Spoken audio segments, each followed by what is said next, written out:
ಅದು ಎತ್ತರದ ಶಿಖರ, ರಸ್ತೆಗಳಂತೂ ಗಟ್ಟಿಮುಟ್ಟು. ಅಂತಹ ರಸ್ತೆಗಳೇ ಈಗ ಡೇಂಜರ್ ಆಗಿಬಿಟ್ಟಿದೆ. ಆ ರಸ್ತೆಯೇ ಭಾರಿ ಪ್ರಮಾಣದ ಕುಸಿತ ಕಂಡಿದೆ. ಎಚ್ಚೆತ್ತುಕೊಳ್ಳದಿದ್ರೆ ಅಪಾಯ ಫಿಕ್ಸ್. ಯಾವುದು ಆ ರಸ್ತೆ ಅಂತೀರಾ? ಈ ಸ್ಟೋರಿ ನೋಡಿ. ಒಂದು ರಸ್ತೆಯಿಂದ ಮತ್ತೊಂದು ರಸ್ತೆವರೆಗೂ ಕುಸಿದ ಮಣ್ಣು, ಬರೋಬ್ಬರಿ 500 ಅಡಿಗೂ ಹೆಚ್ಚು ಆಳ ಕುಸಿದ ಭೂಮಿ.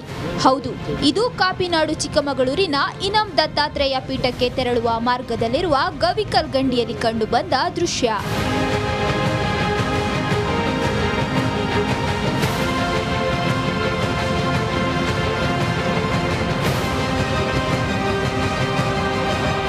ರಸ್ತೆಯ ಕುಸಿತದಿಂದ ಸಂಚಾರವೇ ಅಸ್ತವ್ಯಸ್ತವಾಗಿದೆ.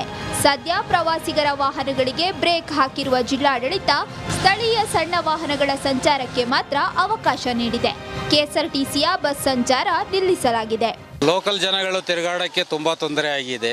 ಯಾಕಂದರೆ ನಾವು ಡೈಲಿ ಇಲ್ಲಿ ಓಡಾಡೋ ನಾವು ತೋಟಕ್ಕೆ ಮನೆಗೆ ಬರ್ತಾ ಇರಬೇಕು, ಹೋಗ್ತಾ ಇರಬೇಕಲ್ಲ.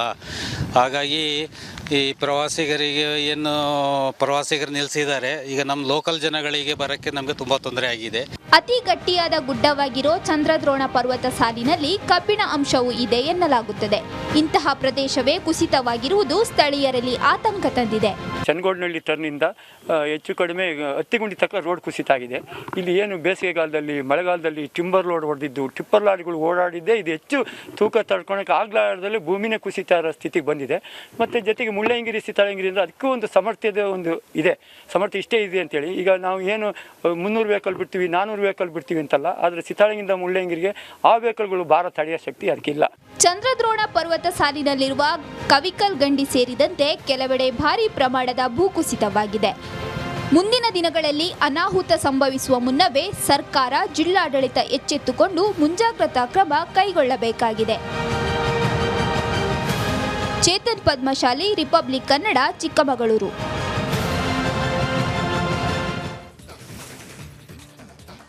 ದಾವಣಗೆರೆ ಜಿಲ್ಲೆಯ ಈ ವಸತಿ ಶಾಲೆ ನೋಡಿದ್ರೆ ಇದೇನು ವಸತಿ ಶಾಲೆಯೋ ಗೋಡಾನೋ ಅನ್ನೋ ಅನುಮಾನ ಶುರುವಾಗ್ಬಿಡುತ್ತೆ. ಇಂಥ ವಾತಾವರಣದಲ್ಲೇ ವಿದ್ಯಾರ್ಥಿಗಳು ನಿತ್ಯ ನರಕ ಯಾತನೆ ಅನುಭವಿಸೋ ಹಾಗಾಗಿದೆ. ಈ ಕುರಿತು ರಿಪಬ್ಲಿಕ್ ಕನ್ನಡ ಬೆಳಕು ಚೆಲ್ಲೋ ಕೆಲಸ ಮಾಡ್ತಾ ಇದೆ. ಈ ಕುರಿತ ಒಂದು ರಿಪೋರ್ಟ್ ಇಲ್ಲಿದೆ ನೋಡಿ.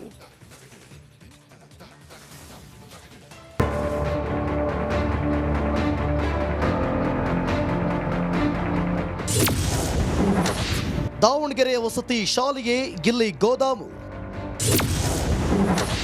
ವಿದ್ಯಾರ್ಥಿಗಳ ನಿತ್ಯ ನರಕ ಯಾತನೆಗಿಲ್ವ ಮುಲಾಮು. 250ಕ್ಕೂ ಹೆಚ್ಚು ವಿದ್ಯಾರ್ಥಿಗಳು ವಾಸ ಮಾಡೋ, ವ್ಯಾಸಂಗ ಮಾಡೋ ವಸತಿ ಶಾಲೆಯ ಪರಿಸ್ಥಿತಿ ಇದು. ನೆಟ್ಟಗೊಂದು ಶೌಚಾಲಯವಿಲ್ಲ, ನೆಟ್ಟಗೊಂದು ಕೊಠಡಿಯೂ ಇಲ್ಲ. ದಾವಣಗೆರೆ ಜಿಲ್ಲೆ ಚನ್ನಗಿರಿ ತಾಲೂಕಿನ ಕಾರಿಗನೂರಿನಲ್ಲಿ ವಿದ್ಯಾರ್ಥಿಗಳ ಸಮಸ್ಯೆ ಕೇಳೋರೇ ಇಲ್ಲ.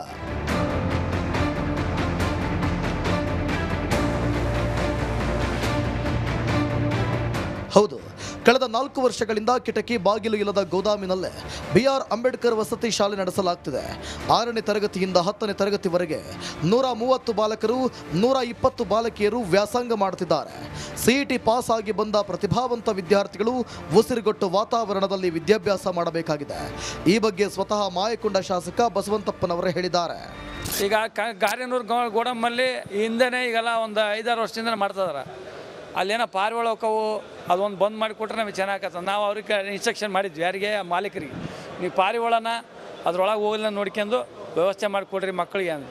ಆದ್ರೆ ಅವಾಗ ಕೊಟ್ಟಿರೋದು ಇದು ಯಾವಾಗ ಈಗೆಲ್ಲ ಒಂದು 7-8 ವರ್ಷ, ಒಂದು 5-6 ವರ್ಷದಿಂದ ಕೊಟ್ಟಿರೋದು. ನಾವು ನಮ್ಮದೇ ಕೊಟ್ಟಿಲ್ಲ ಇದು. ಅಲ್ಲಿ ಕಂಟಿನ್ಯೂ ನಡ್ಕೊಂಬರ್ತದೆ. ಈಗಾಗಲೇ ಅದನ್ನ ಈಗ ನಾನು ಸಹ ಬಿಲ್ಡಿಂಗ್ ನೋಡಿದ್ವಿ, ಇಲ್ಲಿ ನಮ್ಮ ಹತ್ರ ಎಲ್ಲ ಸಿಗ್ತದೆ. ಅಲ್ಲಿ ಅಂಥ ವ್ಯವಸ್ಥಿತ ಬಿಲ್ಡಿಂಗ್ ಎಲ್ಲಿ ಸಿಗ್ತಾ ಇಲ್ಲ. ಕಳೆದ 2022-23ರಲ್ಲಿ 7 ಎಕರೆ ಜಾಗ ನಿಗದಿಯಾಗಿದೆ.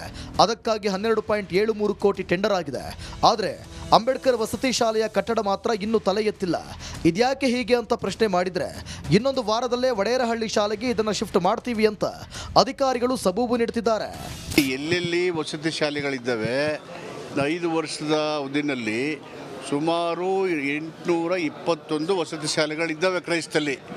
600ಕ್ಕೂ ಹೆಚ್ಚು ವಸತಿ ಶಾಲೆಗಳಿಗೆ ಸ್ವಂತ ಕಟ್ಟಡ ಇದೆ. ಇನ್ನು 200ಕ್ಕೆ ಸ್ವಂತ ಕಟ್ಟಡ ಬಾಡಿಗೆ ಇಡ್ತೀವಿ. ಎಲ್ಲೆಲ್ಲಿ ಬಾಡಿಗೆ ಇಡ್ತೇವೆ, ನಮಗೆ ಜಾಗ ಇನ್ನೂ 36 ಕಡೆ ಜಾಗ ಇದೆ. ಜಾಗಕ್ಕೆ ದೂರ ಕಡೆ ಕಟ್ತೀವಿ. ಜಾಗ ಇಲ್ಲದ ಕಡೆ ಜಾಗ ಒದಗಿಸ್ಕೊಂಡು ಕ್ರಮೇಣ ಕಟ್ತೀವಿ. ಬೇಸಿಗೆಯಲ್ಲಿ ಬಿಸಿಲು, ಮಳೆಗಾಲದಲ್ಲಿ ಮಳೆ, ಜೊತೆಗೆ ಪಾರಿವಾಳಗಳ ಹಾವಳಿ. ಎಲ್ಲ ಕಾಲಕ್ಕೂ ವಿದ್ಯಾರ್ಥಿಗಳು ನರಕ ಯಾತನೆ ಅನುಭವಿಸುವುದು ಮಾತ್ರ ಕಡಿಮೆ ಆಗ್ತಿಲ್ಲ.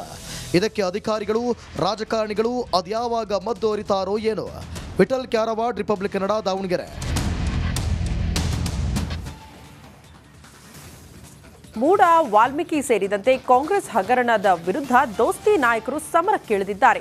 ಇದೇ ವಿಚಾರವಾಗಿ ಡಿಕೆಶಿ ಹಾಗೂ ಕುಮಾರಸ್ವಾಮಿ ನಡುವೆ ಮಾತಿನ ಮಲ್ಲ ಯುದ್ಧವೇ ನಡೆದು ಹೋಗಿದೆ. ಈ ಕುರಿತ ಒಂದು ರಿಪೋರ್ಟ್ ಇಲ್ಲಿದೆ ನೋಡಿ.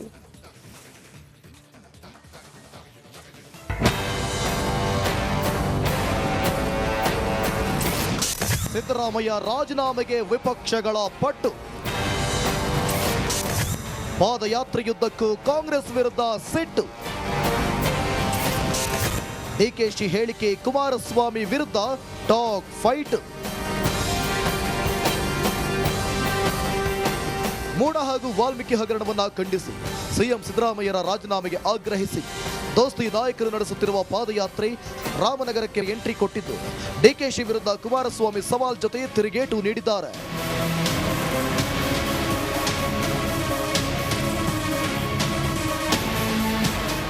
ಭ್ರಷ್ಟಾಚಾರದ ಪಿತಾಮಹ ಎಂದು ಹೇಳಿದ್ದ ಬಿವೈ ವಿಜೇಂದ್ರ ವಿರುದ್ಧ ಡಿಕೆಶಿ ಗುಡುಗಿದ್ರು.